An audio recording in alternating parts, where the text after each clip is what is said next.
Elle and Max don't know how to play Spin the Bottle. The boys don't want to play D&D, and the Russians simply don't play. Here on Stranger Things, Season 3, Episode 3. Let's go. You're tuned in to AfterBuzz TV, the ESPN of TV talk. Now, let the buzz begin. What's up, Stranger Things fanatics? You are in the right place right now because, yes, we are just as obsessed with Stranger Things Season 3 as you are. I'm Roxy Striar, but I am not here alone. Next to me is somebody who knows all things sci-fi. Yes, that is right. We're ready for that monster roar. It's Angelica Trae. Roar. Okay. No claws. No. I took the claws out. I know. But then the roar wasn't there. And then also you told me off air that actually last episode you were going to try to speak a little Russian. Maybe I should have thrown you that one this time. Да. Здравствуйте. What's that? Меня зовут Angelica Trae. Does that mean my name is Angelica Trae? I believe so. One more time? I might be saying something completely random. Здравствуйте. Здравствуйте. Здравствуйте. That's hello. Меня зовут Angelica Trae. All right, well. Как дела? Hey, Roxy, remember when you told us you were Russian? Yeah, I'm not doing my ancestors very proud. That girl giving me crap over there, I'm going to introduce her anyway. She did the OG. She did the OG. I'm like doing my hip thing. She did the OG after show for Stranger Things. Yes, that's right. Their very own. It's Tiona Hobson. Hello, everyone. Very excited to be here. I'm in the live chat. If you're watching us live on YouTube right now, hop on over. Leave a comment. Tell me what you're thinking about this episode. That's right, chat mistress. Yeah. You care more about them than you do about us, don't you? I always do. Mm-hmm. And he's the boy that was not born in the 80s but loves them anyway. He knows all things 80s. That's why he brings us our special segment. It's Ryan Nilsen. Young gun. But I'm excited to talk Stranger Things, you guys. Let's go. You just refer to yourself as a young gun? Yeah, you did. Young gun. He did. All right. That happens. That's totally fine. He's his own embarrassing. hype man, okay? The hype man. We all need one. Yeah, we do all need one, especially on this show because we got a lot to talk about. Yes, we have tons of relationship stuff to go over. And like I mentioned at the top, everybody's playing games. Some people don't want to, but we're all making things up with Spin the Bottle and D&D and shipping things to Russian people and doing all of that. But we also have an amazing segment. Ryan's going to talk to us about that. So 80s, all the 80s references in here, and news and gossip from Angelica because she's got all that tea. I like this one for this week. I can't wait to get to that. But before we do, overall thoughts on episode 3. Now we're in this thing. We're not just starting off season 3. We are 3 episodes deep. We're doing it. Angelica, how'd you feel? Holy moly. This episode is the creepiest one yet. Oh. I was definitely spooked out. I had Creepy. chills. Yeah, it was the creepiest one. Like, there were suspenseful moments. I felt like I was watching a horror movie. We saw some of the group just start falling apart. We are seeing that happening so far, and it just keeps developing, and I don't know what's going to happen, and I'm so nervous. You're really into the cracks and the falling apart. You focus there. Yeah, what did I say? Chasms, schisms, all the things. All the things. All the things. The T, cracks. how'd you feel? I loved it. I'm very excited that things are happening and storylines are moving forward, and we're only on episode 3, so that just means there's going to be so much more story to come. Things are happening. Things are happening. Tiana's thoughts on the episode. Things are happening. Ryan, do you think things are happening? Strange things are happening. And there's a lot of confrontation this episode, especially with Hopper and Joyce and a few other characters. This episode I'll sum it up with confrontation. Okay, well, one of the biggest confrontations that I want to get right into is Elle and Max confronting the Billy situation. So we start by the girls just having a little fun, right? They're talking about how they just dumped their men. They're doing their girl thing. Yeah. Sorry, when did Max and Lucas break up? Did I miss that? I guess what happens when one of your girlfriends breaks up, then the other one just does. You all gotta break up. Yeah, because your boyfriends were best friends and you guys are best friends now. It's like equal parts. Unclear. It's in solidarity. Okay. Yeah, cool. I've been doing it wrong this whole time, but now I know. Now I have know. to break up. I just wanted to make sure I didn't miss something because Right. I was shocked at that news. No, I think that they have alluded to the fact that they're always breaking Right. up. So this is just another one of those times. I don't think this is a permanent situation. Temporary. But the girls are kind of trying to, they're gossiping. I wonder what their faces look like right now. Oh, right, let's play Spin the Bottle, because we all know that that's how that works, right? Yeah. Well, as they're doing this, did anybody else think that one of them was going to go try to kiss the person that they spun the bottle to?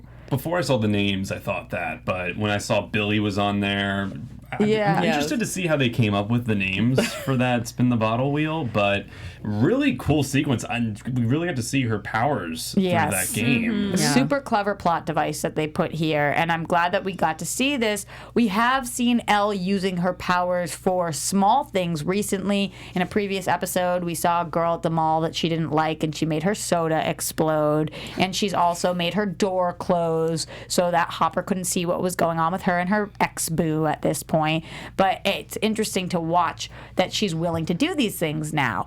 Do we think that she's abusing her powers by checking in on what the boys are doing?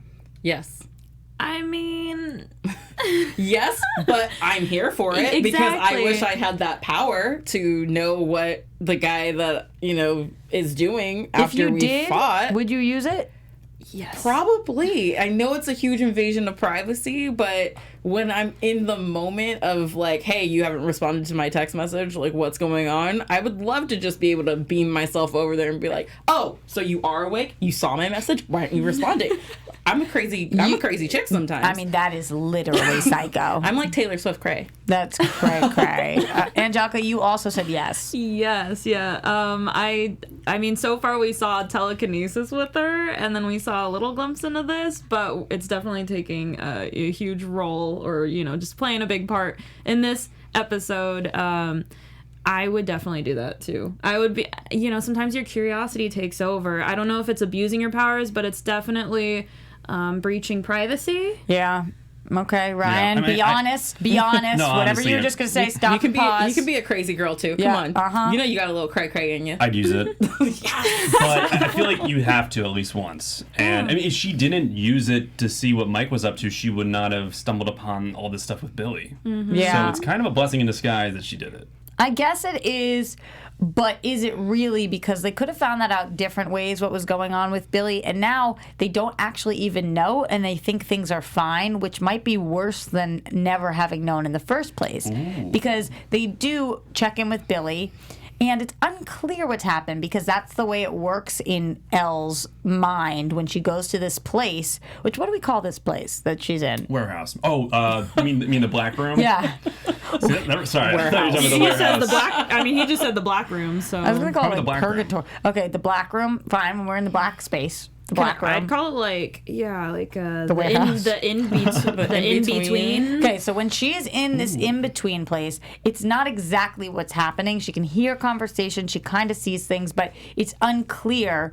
It's kind of like when somebody who sees the future tells you what it is, you assume you know, but it can always be taken a million different ways, as we saw in Game of Thrones and a million other shows.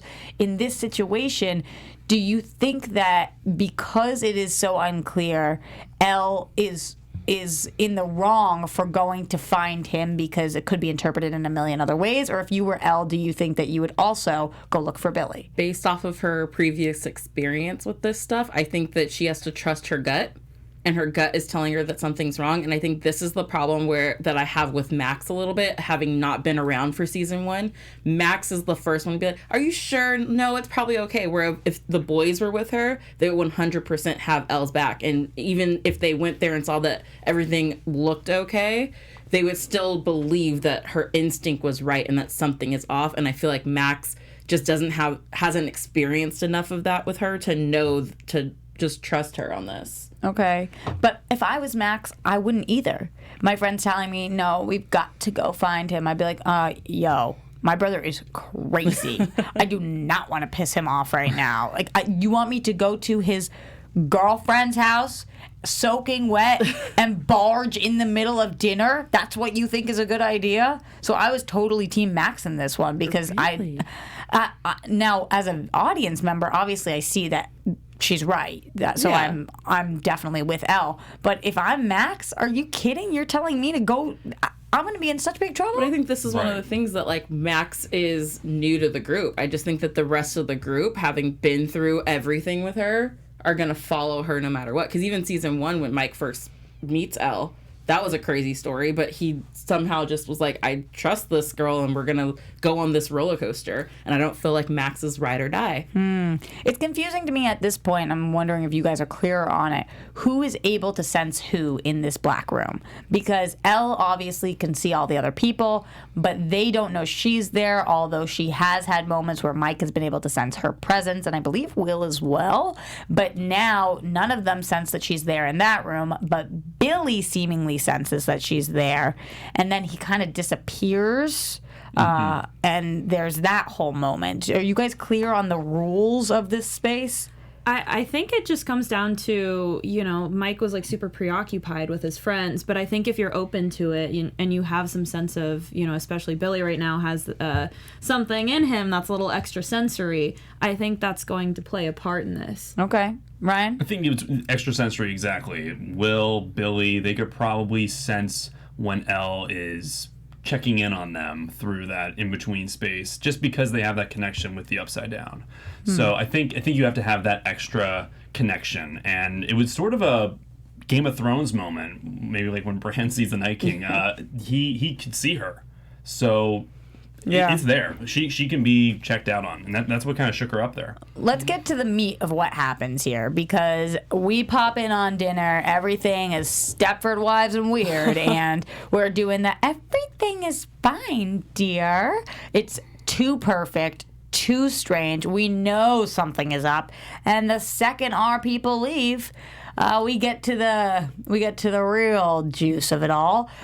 I think that A, Tom is a jerk, and B, I feel awful for Janet, but I don't hate either of them enough for them to have their own child knock them out and try to possess them. I mean, that's what's happening here, right? Yeah. They're gonna sacrifice their vessels to the... They're slowly building a human army on the ground without people realizing it, because they're able to look like they're going on with the day-to-day stuff, but maybe now having Tom under the influence will help Nancy and Jonathan, because that's their boss, sort of like, hey, bring your detective work over here with this other stuff, because weird stuff is happening and we have 6 different groups of people investigating separately instead of doing it together. Yeah, because Tom, maybe you should have listened. Or communicate. These guys have been through so much the last 2 seasons together, and they're still just holding out information from each other instead of immediately calling the Scooby Gang together and be like, yo, guys, this is what just happened to me. And then someone, oh, that's weird because this is happening over here. What were the logistics of this? So Billy and Heather poisoned Janet, but not Tom? The wine. I don't think he was drinking wine. But... couldn't they put it in his food or anything else? Well, the food they were all eating. I just feel like if you're gonna, was it not the cookies? Sorry to bug in, but was that? I thought it was in the cookies that they had put it. It was in her wine, and then they knocked him out with the Kleenex, and they hit him in the head with a bottle. Bree, are you saying that because she offered the girls cookies, so you were assuming those were poisoned? I thought the mom ate one of the cookies and said like, "Oh, this is good." Oh, and so but the wine wasn't actually poisoned. It was just the dad that kept harping on the wine situation, but it really had nothing to do with the wine. I think that was it. Oh, okay. Thank you, Bree, our producer in the booth. We appreciate you chiming in on this one. You guys let us know, because slightly unclear, but either way, it doesn't quite matter, because the parents be on the floor no matter what. We're just seeing the recruitment, we're seeing this army basically grow right now, and it's definitely got some Invasion of the Body Snatchers vibes going on. Oh yeah, for sure. Do we think that there's any chance that we will get Billy or Heather or Tom or Janet or all of the above back to their original state at some point? Maybe Billy, because I don't think we saw him get devoured like Heather allegedly did. In the flashbacks, though, we saw him with like the tentacle on his face. He's got a face hugger. That was similar to how Will had a face hugger, though. Yeah. Where I feel like these people are getting just straight on sacrifice. But maybe she got face hugged. Why do we have doppelgangers all of a sudden, though? That is a new development. That's new. So, are any of these people being replaced with their doppelganger, or are they all just getting embodied by the Force? I thought they were getting embodied for sure. That's why I was thinking Invasion of the Body Snatchers, where it just kind of latches on and it just kind of plants a little seed in them of some sort, and now they have a part of that upside down or whatever evil entity within them. Ryan? I think it's partly that. I also think it's part of that whole building. When last episode, the other Billy said, if you build it, we'll help out. So I think maybe that's something like that. I think that's referring to the rats coming together and forming that being. Build whatever you see or something like that. Building whatever you see. Something along those lines. Mm-hmm. Yeah, I do think building the army. What is the correlation between them and the rats? I think the rats are... Science. I think the rats are more of a... I think that's another thing entirely. I think that's forming this bigger monster at will, whereas the people, the other beings, I think that's sort of like a zombie army. They're not dead, but that's definitely what they're going for here. It's slowly growing another army similar to a zombie apocalypse. Because let's break down all the bads for a second that we have of this season, because I do think it gets slightly confusing. So we've got the rats. And that's a situation in themselves. We've got the Russians. Russians. Which, it's so sad that I'm putting just a whole group of, I mean, these specific Russians, and whatever that is. Then we've got the mayor, seemingly a bad. Then we've got the newspaper people, Tom, and his group of men who keep making jokes at Nancy. Not great people either. Chauvinistic. What'd you say? Chauvinistic? Oh, chauvinistic. I thought you said chili stick. I heard stick. I was like, he is a chili stick, I suppose. I'm going to start using that as an insult. I don't really know. Of sorts, yeah. And then we still have whatever... Other people. What are you... the doppelgangers? The doppelgangers. And then we still have whatever it is that the rats are turning into. Whatever we're calling that. Exactly. The Thing. Two on the nose. So I love that they're kind of like pulling us in all these directions, like, ooh, you think you know, but you don't. And I'm wondering if these are all correlated or if just sometimes people are bad and then there's also a really big bad thing going on. Because I feel like the rats, at least, have to be involved in another. The Russians, the rats, all of that seems to be one somehow related, and even the mayor, all clumped together. All clumped together. You know what's not in that clump? D&D. D&D stands alone. Angelica, you're a D&D girl, so your heart must be breaking right now. I was so sad for Will. I was like, Will the Wise. Yeah, just play one campaign, you guys. Just get through this session. That was a heartbreaking moment for me, and I definitely was crying. My inner child was crying with Will, essentially. You know who didn't feel bad for him?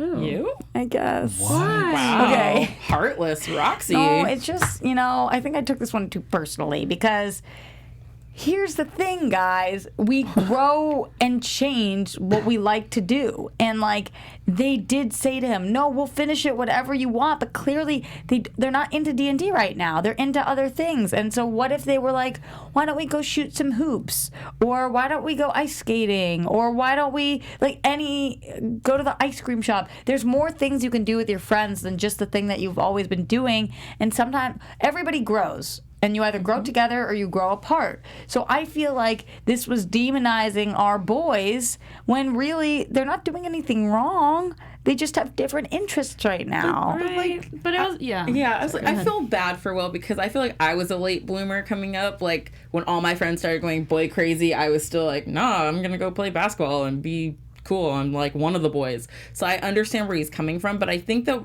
he made a good point when he was arguing with Mike. Like, where's Dustin? Why haven't you cared? You haven't seen him in 2 days. He just got back from being gone for a month, and all you're worried about is this. And I understand that you grow apart and that interests lie other places, but it's still put the effort in to try and see your friends. Did you hear what you just said, though? Where's Dustin? You haven't seen him in 2 days. That's crazy. But he's been gone for a month, and he got back. You bailed early. You didn't stay and hang out with your friend who had just got home from summer camp. You hadn't seen him for a whole month. But Will, do you know where Dustin is? At least he's asking, and he did invite Dustin to come play Dungeons and Dragons. Dustin just didn't show up. I think it's twofold. I think both they're growing, they're moving on to bit bigger, maybe better things, but at the same time, you have a friend who has been through the worst, and one of your best friends just got back from summer camp, and you're not all going to spend time with them. You're just going to ditch them, hang out with someone you've been dating for 6 months. I think it's both of them. I think, one, you can't be so sensitive. You got to understand some people just don't want to play D&D. And on the other hand, I think he just wants things to go back to the way they were. You can't accept that all this bad stuff has happened to him. That's Will. Yeah, Lucas and Mike right now obviously can really relate to each other, though, because they both just got dumped. They seem to be into the same things right now and not into the things that they used to be doing. So I wonder if that will lead to a Will, Dustin, Lucas, Mike kind of, when your group of friends starts splitting off into the best friend pairs, and you're still a group, but you got your best homie.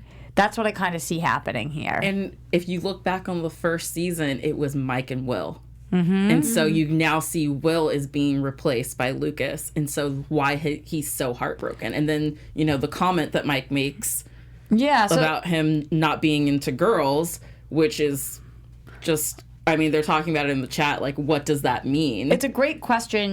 We've also heard Joyce say this about her son as well. When you are into girls later on, you'll know the feeling. And I don't know if this show is saying he just hasn't gotten there yet, or if they're saying he's actually never going to be into girls because maybe he's into men.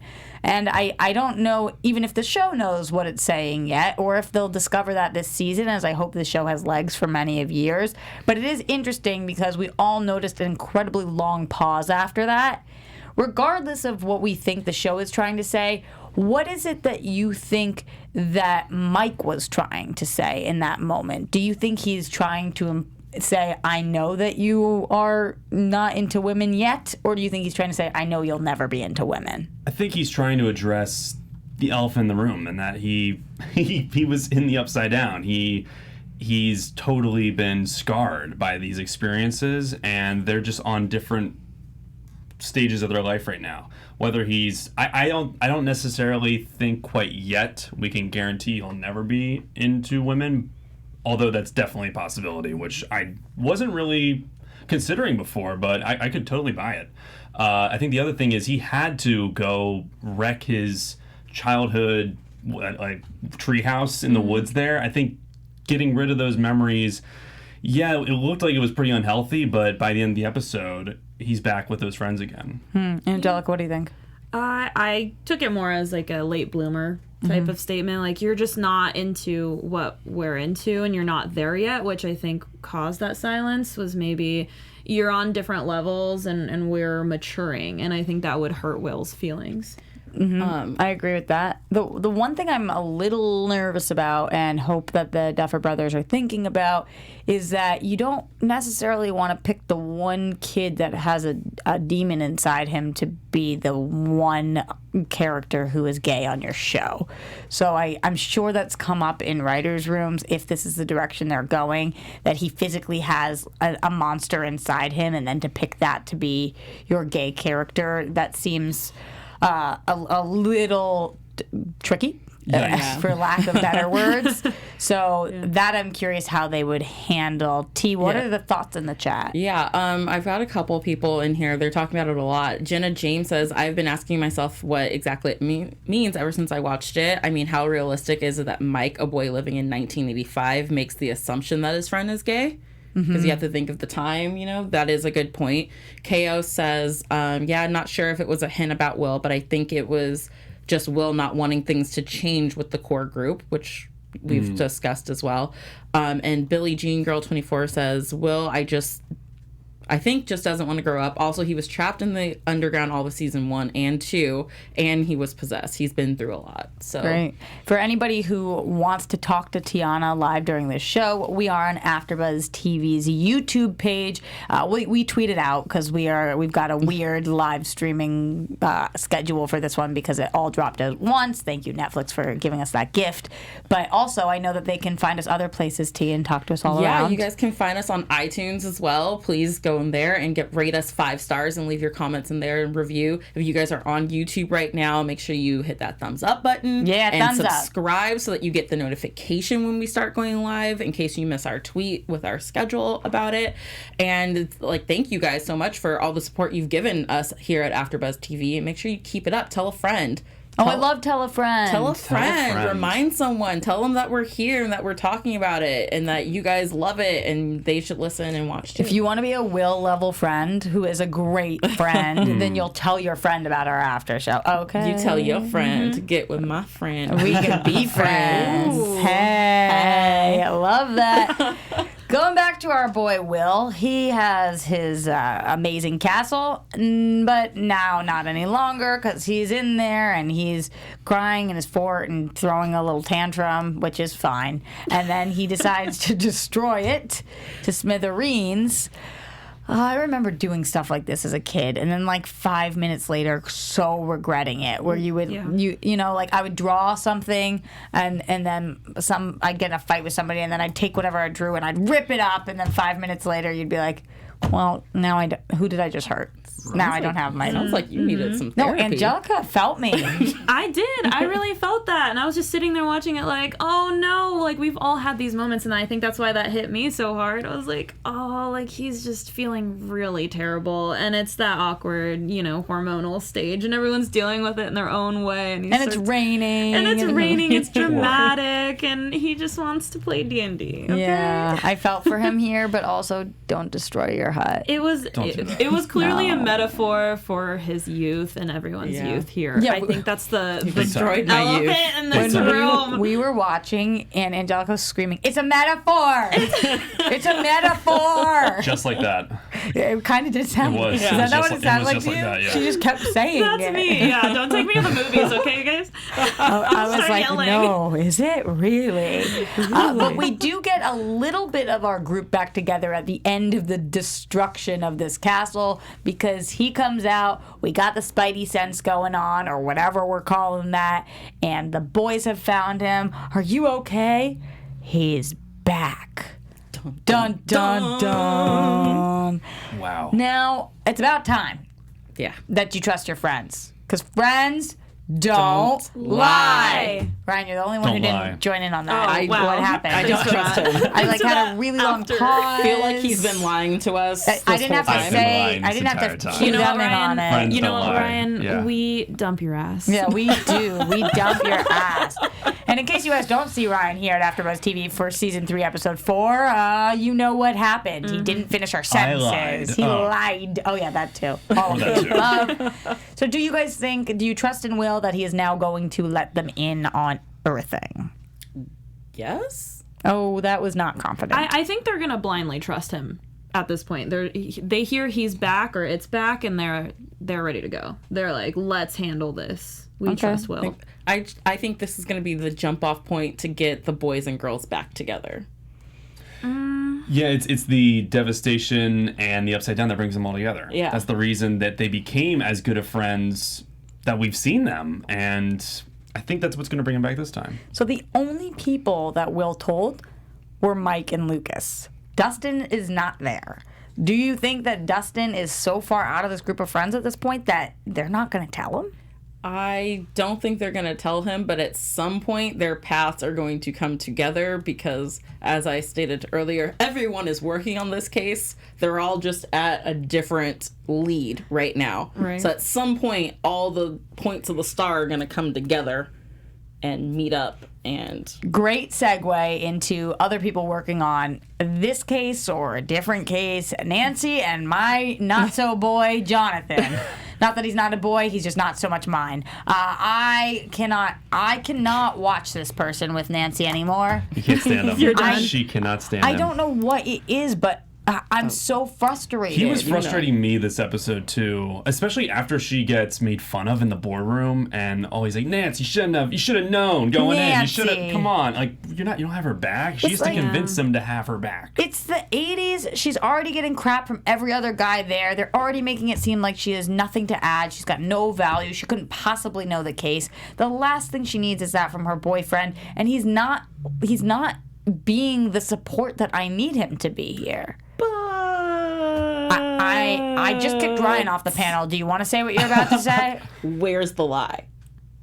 What do you mean? I mean, he's telling her you should have known that these guys were going to laugh you out of the room because she went in there not prepared to argue her case. Okay, that's not true. So it's not true. I'm not saying it was right. True. His delivery was a little harsh, but he's not lying to her. If you're gonna go into that room that you've been pushed out of repeatedly all summer, and then you're going in there with the story, that sounds crazy. I'm not saying he's a liar. I'm saying he's not supportive. Yeah, It's support. Yeah. But sometimes to be supportive, you have to tell the honest truth. And the truth in this case is, hey, Nance, instead of going in there with like half the idea, go in there with the whole picture, make them believe. Go in there with irreputable proof so that they cannot laugh in your face. Okay, you're not wrong. I'm not happy about you being right. It's the 80s, and as a woman, you have to be 3 times more prepared than those men in the room so that you're heard. You know what, Tiona? Whatever. Fine. Love you too, Roxy. All right, you're not dumped. You're still. Yeah, you're I think she's still going on to the get that panel. point. It's actually a stronger bond now. So thank you for that. Whatever. She's going to get that point across now that the Ryan dad, the was done with newspaper that. owner, Oh yeah. is He's gone. not He's in the knocked game out. anymore. So she tried to warn Tom. Okay, so now is right. She tried to warn Tom, even with her half-baked story, because she wanted to save him. And where'd he end up? I didn't say she was. I'm just So- saying that she needed to go in there and really prove This The is approach. why. the point. The approach was wrong, but the ideal was right. She does need them to understand and know. I'm back in the right. You're back in the wrong. Nope. Never. No, we decided Thank that you, Bree. we decided that we were both right Oh. on different subjects. Also, on different I should never be allowed to hold a pen when I'm doing this show. Yeah, I feel like you're gonna I'm release get that hurt. pen I'm and it's gonna just- hit me in the face. For anybody who's on iTunes, just so you know, I'm waving my pen, and it is helping me make the points. I'm actually Okay. worried about my eyes. I feel like it's gonna hit me. Okay. You've been on my Alright, side it's this fine. whole time. Yes, What's well, happening now? What is happening? This isn't the losers club. We got to stick worried. together. I'm All right, shielding so myself. let's stick together and talk about somebody that we don't want with us, Mrs. Driscoll. Mrs. Driscoll is eating that fertilizer. What you doing, Mrs. That Driscoll? is like worse than meth, I feel. Like she is now the person in our friend group that we have to have an intervention with. Mrs. Driscoll, maybe you shouldn't eat the You have fertilizer. a problem. Here are my couple of questions for you guys. Now, were the rats ever eating Mrs. Driscoll's fertilizer? Or was Mrs. Driscoll always eating Mrs. Driscoll's fertilizer? Even though we know the rats are eating other places around town. Is Mrs. Driscoll now whatever the rats were? And is Mrs. Driscoll going to explode? Answer them all. Because I'm lost with Yes, this one. yes. This Yes is to all out them. of nowhere. Unless somehow the rats are a part of Mrs. Driscoll, and unless that's the case, this is a completely new thing. Is this going on Mrs. here. Driscoll's doppelganger? No, I think that she lives in a house with crazy rats downstairs, and maybe they came upstairs and bit a girl. I'm saying the Maybe she was like, Yeah, I feel. no. Yeah, but there was one. She said she captured one, but there's been a lot running through there. Is there- So I'm just thinking that living in this house with this thing, maybe it's airborne, who knows, but she shouldn't have been there alone, and I think she's now possessed from the rats. Is there any possibility, this is a really bad suggestion, so just let me say it and then we'll move forward, Okay. that she sees that the rats are eating the fertilizer and wants to try it herself to see if there's any appeal to it? No, she looked like, she was like, But maybe she's like, Yeah, it what's was- in that it was- fertilizer? It was very rat-like behavior. Let's be Yeah. honest. So it was as bad a suggestion as I thought. Okay. Exploded rat. Okay. It turned into a little creature, went up, face hugged Miss Driscoll, Ooh. Mrs. Driscoll. Sat and on then her face. She Sat Thank on you Mrs. for that. Driscoll's face. She turned into a body snatcher basically, and then now she's got the same hankering, and She's maybe snatched. she's gonna explode. I don't know. Can she use her words or no? Is she able to speak? I think we'll find out. She could probably squeak. In what scenario do you go into a basement and you see a human being eating fertilizer and then you say their name again? That is some dumb shit. After you grab a hammer and a screwdriver and are slowly approaching. Yeah. Nope. Just- You see, I see that. I'm running back upstairs, locking the basement door, and calling Hopper. Just so much no. And animal control, probably. And we clearly established. She said she was not senile, so there is something fishy going on here. Yeah, or more like something dirty. You get it? Because like fertilizer. Rats, I get it. It's not fish. It's rats. I mean, it's a different species. It's a kind of animal. So just to be clear, it's a rodent. It's a rodent. It's not a fish.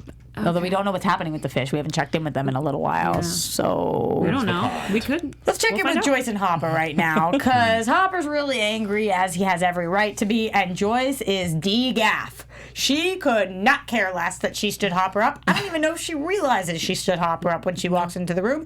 And then when he points it out to her, she does not apologize. She does not say anything other than, let's get to my thing. Thank you very much. Which team are you on right now? Are you on the side of Joyce? Let's get down to business. She's here on a mission, and it doesn't matter that she stood him up. That was a one-time thing. Or are you on the side of Hopper? This is a crazy woman. She completely stood me up. She's not even apologizing, and she's suffering with PTSD, so I'm just going to appease her. It's the same scenario that we've seen Joyce in the past 2 seasons, but it's the romantic element added in. So, and that seems to be the big sense of conflict for all of these relationships. Now that there's romance involved, people have problems with each other, because Hopper was the only man who believed her when she was setting up all the Christmas lights. He was the only guy who believed her when she said it's happening again. And now, since there's a romantic component, he's not into her. So Ryan, I thought it was not a date. He thought it was a date. Well, he said it wasn't until now. Afterwards, he said it was. So, Ryan, do men ever really know what they want? Because you said it was not a date, and then she stood you up, and then you pretended it was a date. I think boys don't know what they want, but men do. Oh. Hey, Ryan, give out your number right now. Damn. Angelica, which side were you on here? Whose team were you on? I tried to combine team and side. Which time? This team I'm on. This team. So the side I'm on, I see both sides here, but I love a good conspiracy theory. Okay. So I'm chasing with Joyce here. I'm really enjoying it, and it's going along with her character. This entire series, she's just been constantly manic. Like, I don't think she cannot be wound up. You know what I mean? Like, she's just constantly going. I think that's what she needs. And I think she's still, traumatized from all the stuff from last season with Bob, and needs something to take her mind off of it. Yeah, we got a little bit of Bob in this episode. T, your heart break a little when you saw him? Yeah, a little bit, but I mean... Ryan did not do well with it. They showed a lot. They showed the whole thing again. Ryan was crying. She relived it. If she has to relive it, so do we. Yes. And that's how TV works. That's how they got me back into realizing how fresh it is for her. Yeah, so we do go back. Yeah, you're like, okay, I'm over it. It's been a year and a half. She's been a year and a half. No, I'm still it's so fresh. But still, it doesn't give you an excuse to not apologize to someone for not showing up to a date. I agree. You can apologize and then explain what you want to talk about. Yes. What I will mention really briefly here, because I used to say it every single episode, and I'm trying to say it less because you guys get it, but Winona Ryder's so good. Mm-hmm. Yes. I mean, she is just so good. Yes. Like, I can't keep my eyes off of her. When she's on the screen, she's just... David Harbour, too, but there's something about the two of them together. Oh, so good. She gets him in trouble, though, because they go to the lab, and he gets the living crap kicked out of him by the same man who is a strangler. And the strangler. And rides a motorcycle and is that guy we've been seeing. And creeping. And apparently his name is Grigori. I believe so, yes. So we think that is Grigori. All right, you already showed off that you couldn't speak Russian. We get it. So this guy kicks the crap out of him and then rides off. What's happening? What is this? Why is he there solo? Did he follow them there? Was he already there? Did he know that Joyce was there and left her without kicking the crap out of her because of a reason? No, I think that he followed them there because in the previous episode, we saw him kind of following Hopper around. We saw him at the town hall when Hopper was waiting to meet with the mayor, and then we saw him when Hopper stumbled out of the restaurant, which, by the way, the law enforcement guy's drunk driving in this town, and it's just like, okay, that's fine, whatever. Didn't you hear? It's the 80s. It's the 80s, so, why wouldn't he just stumble out drunk and drive home? And then we saw him there. So this guy had his eye on Hopper, and we just don't know why he's singling Hopper out right now. But why would he kick his butt and then leave and not hurt Joyce? Or finish the job. Or finish the job. Because that's not who he was there for. Maybe he's there to send a message to Hopper about something. Yeah, and he's been shown, like, in the last few episodes following Hopper. So he might not even know about Joyce. But if he followed them there, he knows. Because they came together. Maybe he doesn't understand English. Who she is. And so he's just like, I know this guy is on to me. His and he's face. he's the sheriff here. Do we think that he is being sent to be the enforcer by the greater commander, comrade, whatever his name was that we met the first episode, who said you have 1 year? I think so. I think someone definitely gave him Hopper's name. Mm-hmm.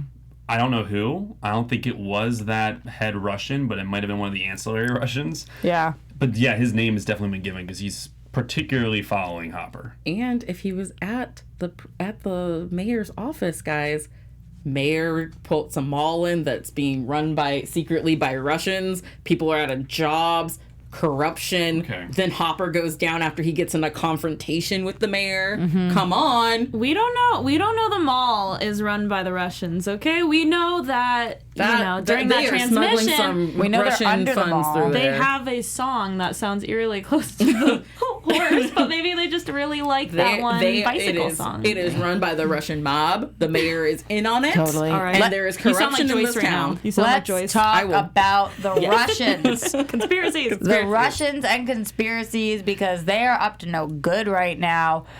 We finally cracked this code, and by we, I mean single-handedly Robin. It was just Robin. All Robin. It was all Robin. Steve and Dustin, use your little binoculars as much as you want, but Robin's going to do the real job. Ryan. I don't know. So Robin is the one who figures out you got to look at the shoe place and the Chinese restaurant, and then you got to look at the clock, and you figure out when the blue and the yellow, they meet in the west, aka the handles of the clock, and now I know that it's about a delivery to these locations and this place, and Silver Cat. Silver Cat. Yeah, because the delivery Links. company, the whole thing. She puts it all together. As she's putting it all together, even explaining it to us, I'm still slow. I'm like, that one, all right, if you say so, you got to be at that place at that. All right. So just one of those things again. Science alert. Which is fine. So the three of them go to check out what's going on. And I'm still unclear on what is going on. We got packages. They're thinking that there's guns and stuff. I'm thinking that there's not.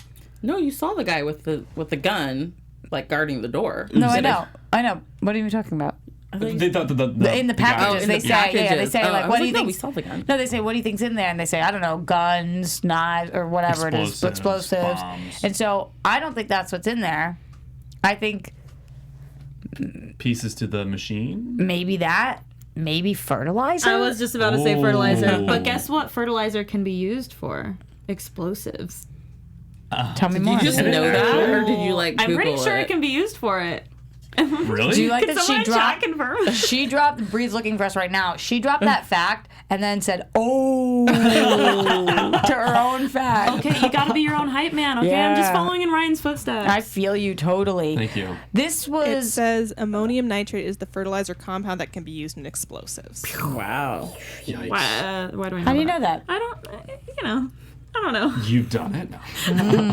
I watch a lot of TV, okay? She speaks Russian. TV. She knows about the explosives. Russian spy. Niet.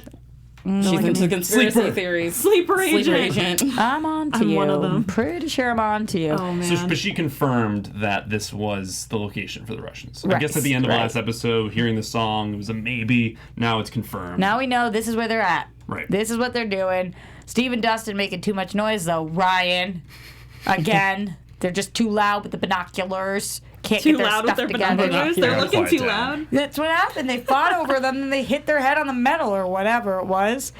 I like this little trio. How are you guys feeling about this season? We're seeing Steve, Dustin, and Robin kind of break off and do their thing. I like it. And Dustin even hinted at Steve being into Robin. I don't remember or recall that. I don't hear that. I don't see what you're talking about. I mean, I think we've all seen it since episode 1. Don't know that Robin is clearly in love with Steve. Steve and Nancy are still endgame. I do not know what you're referring to. There was no conversation about that. Nobody on any panel that I'm on will ever mention that ever again. Tiona, what happened with your eyes just now? Sorry. So Drew M in the chat said, so the Russian plan opened the doorway to the other side and let the demogorgon out as a weapon that would kill everybody. Okay, good plan.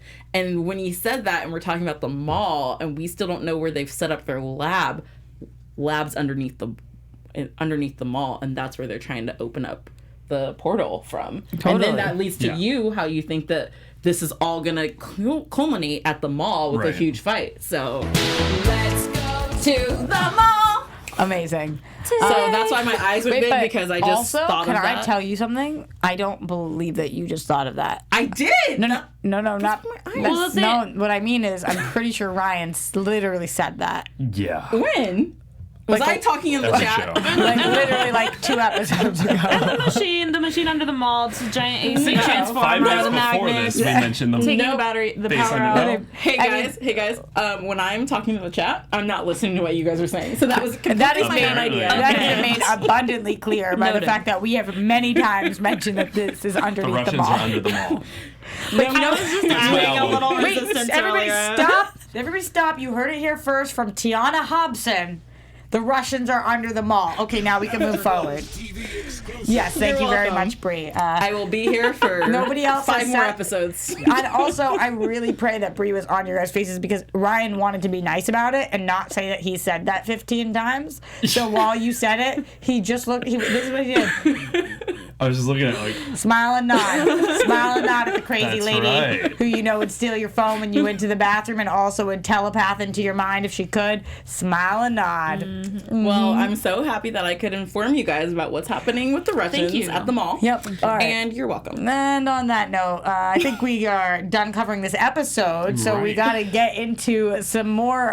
Tiona, you want to steal Ryan's segment here too? Or? Yeah, totally. All right, let's go to That's So 80s with Ryan Nilsen. Featuring Tiona Hobson. Featuring Tiona Hobson, of course. She actually, I heard, sent you all of this. She caught all of these and sent them. Yeah, it was all her. I typed them into his computer for him. That's all her. I did nothing. Anyway, you guys, The Dead Zone. Good. The Dead Zone is a movie that came out in the early 80s. It's a David Cronenberg movie, and it was all over this episode.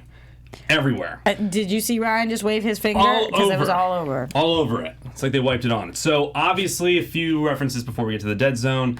Karate Kid to open. Ralph Macchio, baby. Ralph Macchio.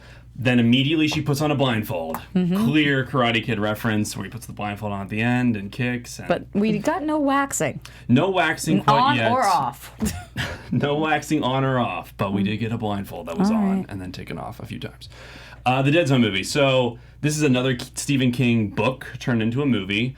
Duffer Brothers love Stephen King. And The Dead Zone follows a psychic played by Christopher Walken. And you have a great impression, I know. Do you?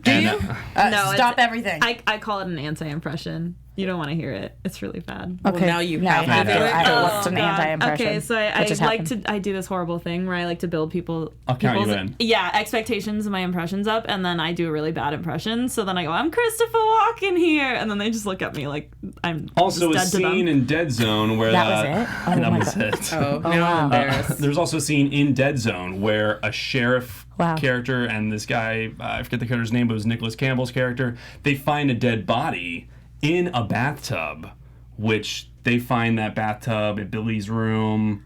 They find with the ice? The bloody, ice baby. The ice Ding, baby. ding, ding, Exactly. ding, ding. So a clear reference to that as well. And then the last reference, of course, we find out that the missing lifeguard, her name was Heather. Winona Ryder was in Heathers. There you go. I like that you threw the pen down, and then mic drop. And I still didn't know where you were It going. was a pen. Hey guys, going mic Heathers. drop. Hey guys, so I noticed something in this episode that's like a callback to the 80s. Did you guys realize that the lifeguard team was Heather? Oh my And god! Winona Ryder was in the movie Heather. No way. Mind blown. You're Thanks for so sharing that. You're quick welcome. and smart. I am. I'm witty. Very, very witty.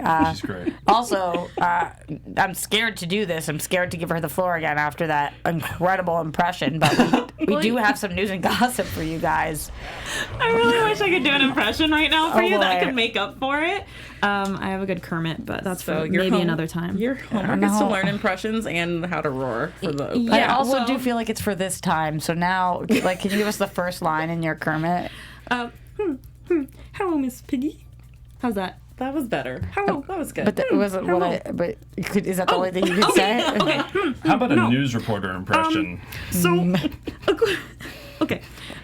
So after a short but sassy cameo in season 2, Lucas's little sister Erica captured fans' hearts so much that the Duffer Brothers actually added more scenes with actress Priya Ferguson in season 3. That was so much better. Thank you. Like, I'm floored. I'm still in it. I could do an Elmo too. Well, we'll save that for next time. Let's save that for next Yeah, time. Alright. We've already. I mean, I want to quit while we're ahead. Okay. This is actually amazing news though, because I know that T and I last year always talked about how freaking cute this girl was, Yes. and just we want more. So we are part of those fans. Were you guys part of that fandom too, that just wanted more of her? Right, Yeah. no small parts. Yeah. She was adorable. Just like even from that one scene where she just yelled at them nerds, it was like yes. Also, probably the most relatable character in the whole thing, as many a times I've walked into Yogurtland and gotten 15 samples and then left. So I feel you. I feel I'm you. gonna need her to keep showing up for them samples, and her posse gets bigger every time she comes in there. Because she's the coolest girl in Because school. she's the coolest girl, and it's like Obviously. she collects these friends and like, yo, we going, and we're gonna stand with our arms crossed. Yeah. loving her. She's recruiting along with our friend from the Upside Down. Wow, Brie, I'm just hearing from you that she was on Tom Girl. Yeah, she was on our Tom Girl show this past week. If you want to check out the interview with her, you just got to go to Tom Girl interview and then write her name out. With JJ? With JJ Jergens, With yeah. JJ Jergens, our very own at AfterBuzz TV. That is so Wow. cool. There you go, Awesome. guys. Check out the Priya Ferguson. Yeah. Where Interview. was our invite? Right. Yep. TFTI. Rude. Very rude. Very rude. Amazing news from you, Kermit. Thank you very much. You're welcome. It's the that gets me. No, I'm well, Roxy. not my You best. gotta open up this part of your throat. It's like a Ray Romano part. You know what I'm saying? I'll work on that for next All time. right. T. I'll give you lessons afterwards. Oh, well, we're having all the same thoughts at this table right now, which means that we have to get out of here. Thank you guys for watching Stranger Things Season 3, Episode 3. And yes, that means we will be back for Episode 4. But in the meantime, Angelica, where can the people keep up with you? You can find me on most platforms at AYTrae, AYYTRAE, and Instagram at Angelica Trae. And Tiona, our chat mistress. You can find me at the Tiona Hobson on Twitter and Instagram. And thank you to everyone who was in the chat today. We had a couple new names popping up. R.I.P. Ric Flair, Langley, what's up? Missed you, man, and Hunter and Chaos. Yeah, love that, Ryan. You can find me at Ryan Nilsen on Twitter and Instagram. And I'm everywhere at Roxy Striar. We're at AfterBuzz TV. We'll see you guys next time for Episode 4. Our founder, Keven Undergaro, and me, Maria Menounos, would like to thank you for tuning in to AfterBuzz TV. Remember, we're not just the first, we're the biggest in the world, and we're the only destination for all your favorite TV shows. Whatever you crave, we've got it. So go to AfterBuzzTV.com and check out our lineup. Buzz you later. The views expressed herein are those of the hosts only and do not necessarily reflect the views of AfterBuzz TV or its owners or principals.